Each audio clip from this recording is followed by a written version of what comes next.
ভগবান শ্রীরামকৃষ্ণ মাস্টারমশাইকে বলছেন, তুমি মাটির মূর্তি পূজা বলছিলে, যদি মাটিই হয় সে পূজারও দরকার আছে।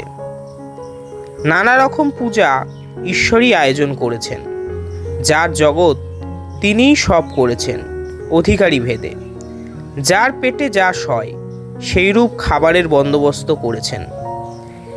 এক মার 5 ছেলে, বাড়িতে মাছ এসেছে। মা মাছের নানা রকম ব্যঞ্জন করছেন, যার পেটে যা সয়। কারো জন্য মাছের পোয়ারা, কারো জন্য মাছের অম্বল, কারো জন্য মাছের চচ্চড়ি, কেউ পেট রোগা তাই মাছ ভাজা। এই সব করেছেন যেটি যার ভালো লাগে, যেটি যার পেটে সয়, বুঝলে?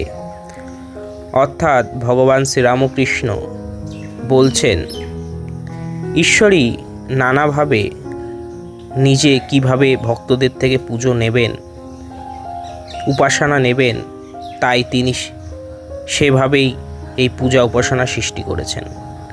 একইভাবে ভগবান শ্রীকৃষ্ণ গীতায় বলছেন, হে পার্থ, এই জগতে যে যারই পূজা করে পক্ষান্তরে আমারই পুজো করে। ঠিক একই কথা কথামৃতে খুব সহজ সরল ভাষায় ঠাকুর বলছেন।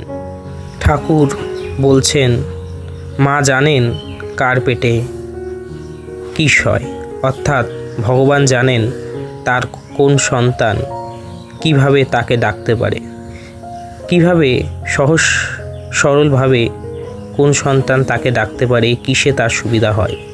তাই মা অর্থাৎ শ্রী ভগবানই বিভিন্ন পূজার আয়োজন করেছেন, যাতে ভক্তরা কোনোভাবেই বঞ্চিত না হয় তাকে ডাকার থেকে। বন্ধুরা, যদি ভিডিও ভালো লাগে তাহলে চ্যানেলটাকে সাবস্ক্রাইব করে লাইক শেয়ার করে আমাদের পাশে থাকবেন, আর বেশি বেশি কমেন্ট করবেন। আপনাদের সাবস্ক্রাইব, লাইক, শেয়ার আমাদের প্রতি মুহূর্তে নতুন নতুন ভিডিও বানাতে অনুপ্রাণিত করে, এবং আপনারা কোথা থেকে কে ভিডিও দেখছেন তা কমেন্ট করে জানাবেন।